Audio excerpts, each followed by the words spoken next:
रीनू और शीनू दोनों बहनें रसोई में काम कर रही हैं और दोनों को अपने अपने काम निपटाने की जल्दी है कि कैसे भी करके मेरा काम जल्दी हो जाए और वो मस्ती कर सके। अरे दोनों के दोनों आज ही चकला बेलन तोड़ डालोगे क्या? देखो तो जरा कितनी जोर से खटखट की आवाज आ रही है। क्यों मम्मी, आपको पता नहीं है क्या कि मेरा काम क्या है? मैं क्यों चकला बेलन को हाथ लगाऊंगी? ये तो रीनू है जो अपना हर काम ऐसे ही करती है। शीनू तो कुछ ज्यादा नहीं बोल रही है? और मम्मी को भी देखो, जब देखो तब शीनू की साइड लेती है। उन्हें कभी उनकी बड़ी बेटी दिखाई नहीं देती। तू बड़ी कहाँ से हो गई रीनू, जब हम दोनों ट्विंस हैं? तू भूल रही है शायद, मैं तुझसे पूरे 2 मिनट बड़ी हूँ। आज की ये कहानी है गाजियाबाद में रहने वाले गुप्ता जी के परिवार की। उनके परिवार में उनकी 2 प्यारी प्यारी सी जुड़वा बेटियां रेनू और शीनू है। समय को देखते हुए अब माला जी का स्वास्थ्य ज्यादा ठीक नहीं रहता है, इसलिए उन्होंने घर के खाने की जिम्मेदारी अपनी दोनों बेटियों में बांट रखी है। इससे 2 फायदे उनको दिखाई देते हैं। एक तो वो खाना बनाना सीख रही है और दूसरा माला जी का हाथ भी बटा पाती है। राकेश जी और माला जी दोनों बैठे चाय की चुस्कियों के साथ बातें कर रहे हैं। सच में अब हमारी दोनों बेटियां बहुत ही अच्छा खाना बनाने लगी है। कहा तो आज से 1 साल पहले उन्हें चाय भी बनाने नहीं आती थी। आपके इस डिसीजन से मैं बहुत खुश हूँ माला जी। हाँ बिल्कुल, हर लड़की को रसोई संभालना जरूर आना चाहिए, भले ही वो चाहे कितनी भी ऊंची पोस्ट पर क्यों ना पहुंच जाए। और ये सलाह मेरी माँ ने मुझे दी थी, यही मैं आदत अपनी बेटियों में डालना चाहती हूँ, जिससे ससुराल जाने के बाद वो किसी परेशानी में ना पड़े और माँ बाप को भी कोई शर्मिंदगी का सामना ना करना पड़े। बिल्कुल सही कहा आपने। समय समय पर हर चीज काम में आती है, फिर वो चाहे पढ़ाई हो या कोई और कला। दोनों बेटियों के काम का बंटवारा कुछ इस तरीके से हुआ था, जहां रीनू को रोटियां बनाना पसंद था तो वहीं शीनू हर रोज सब्जी, दाल, कड़ी, राजमा, छोले चावल बनाया करती थी। माला जी के कई बार कहने के बावजूद भी दोनों ने अपनी अपनी रिस्पॉन्सिबिलिटी को बदला नहीं था। अरे रीनू, आज तुम बढ़िया से छोले बनाकर खिलाओ और शीनू तुम भटूरे बनाना। ओके मम्मी, मैं तो तैयार हूँ, मुझे कोई इशू नहीं है। आप अपनी लाडली बेटी रेनू से पूछ लो। मम्मी पापा की लाडली तो शीनू ही है। अब मुझे छोले बनाने में कोई इंटरेस्ट नहीं है, मैं तो भटूरे की मास्टर हूँ। मेरे जैसा भटूरा अपनी कॉलोनी में दूर दूर तक कोई नहीं बना पाता। रीनू बेटा, हर चीज आनी चाहिए, फिर भले ही आप किसी चीज में मास्टर क्यों ना हो, लेकिन तुम्हें छोले बनाने में भी इंटरेस्ट लेना चाहिए, तभी तो कंप्लीट डिश मानी जाती है। अरे मम्मी, जब जरूरत पड़ेगी तब सीख लूंगी ना, अभी मुझे बनाने में बिल्कुल इंटरेस्ट नहीं है। माला जी की कई बार समझाने के बाद भी रेणु कभी भी दाल सब्जी बनाने में ध्यान नहीं देती है। ऐसे ही समय बीतता चला जाता है और इस बीच रेणु की सगाई मिहिर के साथ हो जाती है। अरे रीनू, अब तो शादी की कुछ ही दिन रह गए, अब तो बेटा तू दाल सब्जी बनाया कर। मम्मी, अभी तो पूरा 1 महीना बाकी है। 1 महीने में जाने क्या क्या बना लूंगी, और आप तो ऐसे कह रही हैं जैसे मुझे बनाना आता ही नहीं। धीरे धीरे करते शादी के 15 दिन रह जाते हैं और रीनू एक दिन माला जी के बहुत डांटने के बाद दाल बनाने के लिए रसोई में जाती है। अरे यार, रोटी तो मैं रोज बनाती हूँ, जिससे मुझे आइडिया है कि कितनी रोटी बनानी है, कैसे बनानी है, लेकिन ये दाल तो आज पहली बार बनाने जा रही हूँ, क्या करूँ? ठीक ही काम करती हूँ, मम्मी से पूछ लेती हूँ। रीनू रसोई से ही आवाज लगाती है, मम्मी कितने कटोरा दाल भिगोनी है? कटोरे? हे भगवान, ये क्या कह रही हो रीनू? अरे भाई रुको, मैं आती हूँ। तभी तो कहती थी सीख ले, लेकिन नहीं, तब तुझे सीखना ही नहीं था। अब आता नहीं है, वहां जाकर हमारी नाक काटता था। हे प्रभु, कुछ तो मदद कर। ले, इतनी दाल बना ले, हम सबके लिए हो जाएगी। माला जी रसोई में जाकर रीनू को दाल का हिसाब बताकर वापस आती हैं। अब रीनू मम्मी के हाथ का दिया हुआ मेजरमेंट लेकर दाल बनाती है और सब आराम से दाल रोटी खा लेते हैं। अब अगले दिन रीनू राजमा बनाने को जा रही थी, तो वो अपने हिसाब से मम्मी के बताए हुए दाल के मेजरमेंट के हिसाब से लेती है। राजमा तो वाकई में अच्छे बने हैं। चलो, मुझे यही चिंता थी, पता नहीं क्या ही होगा, लेकिन कल शिव शंभू की माला लगा रही थी, उन्हीं ने मेरी लाज बचा ली। जय हो मेरे भोलेनाथ। अरे रीनू बेटा, राजमा तो टेस्टी बने हैं, जरा थोड़े से और लाओ। हाँ, जाकर अपने पापा के लिए और मेरे लिए भी ले आ।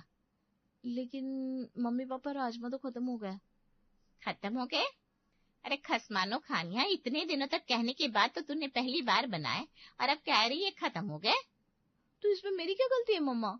आपने कल जितनी दाल बताई थी, आज मैंने उतनी ही राजमा ले लिए। अब ये गलती आपकी है, मेरी नहीं है। अरे लेकिन राजमा तो थोड़े गाढ़े बनाए जाते हैं, इसी कारण से कम पड़ गया।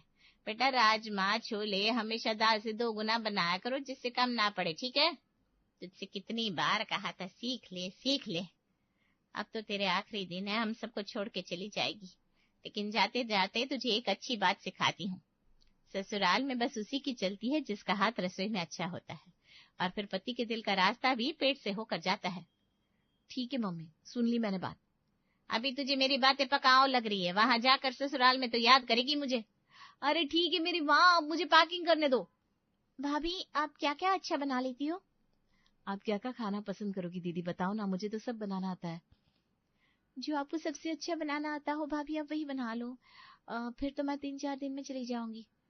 अच्छा दीदी ठीक है, मैं आपको ना एकदम बढ़िया चीज बनाकर खिलाऊंगी, आपका दिल गार्डन गार्डन हो जाएगा। इधर रेखा जी का घर मेहमानों से भरा हुआ था, उधर रीनू अपने खाने की तैयारियों में लग जाती है। तभी रेखा जी भी रसोई में पहुंचती है। अरे रीनू तुम यहाँ क्या कर रही हो?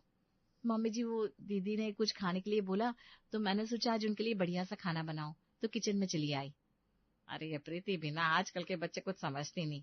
अरे बेटा तुम खाना अभी मत बनाओ, अभी तुम्हारी पहली रसोई भी नहीं हुई है, क्योंकि कल बुधवार था तो अपने यहाँ तो वो खरावार माना जाता है।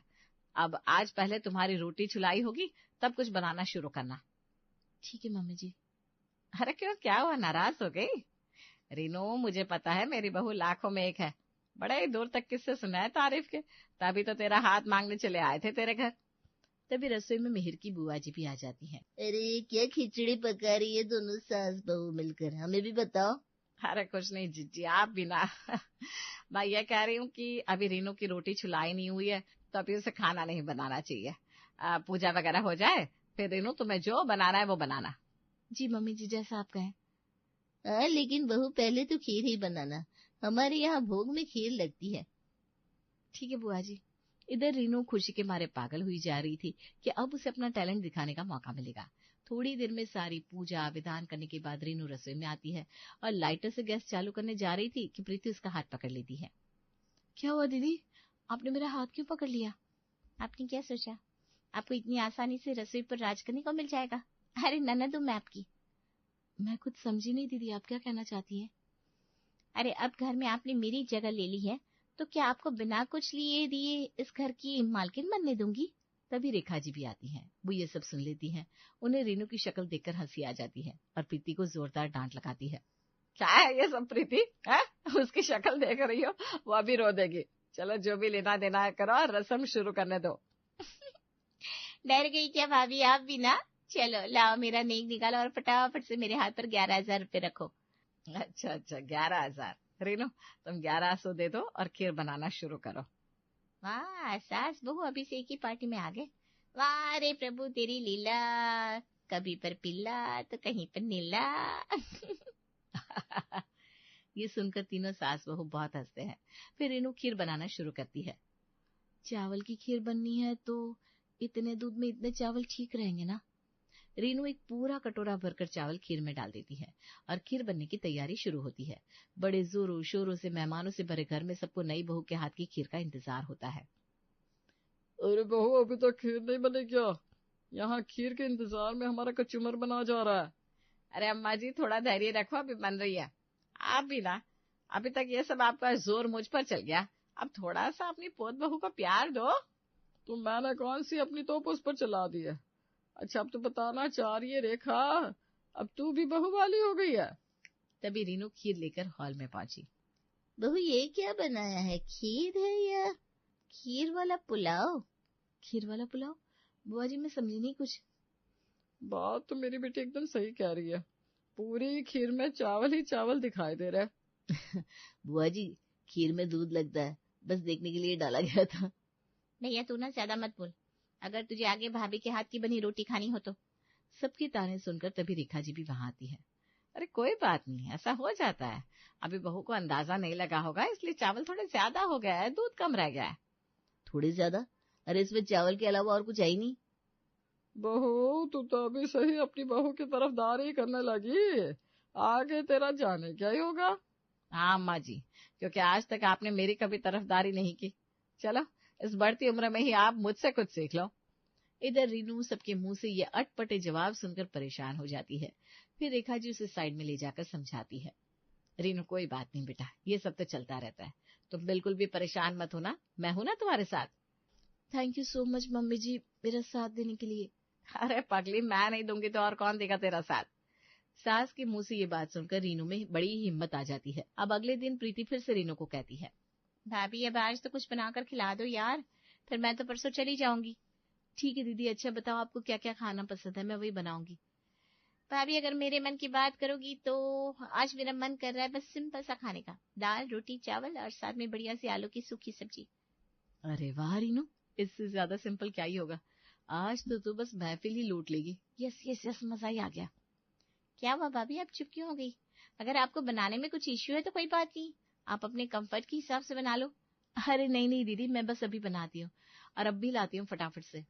रीनू खुशी से उछलते हुए भागती हुई रसोई में जाती है और खाने की तैयारी शुरू कर देती है।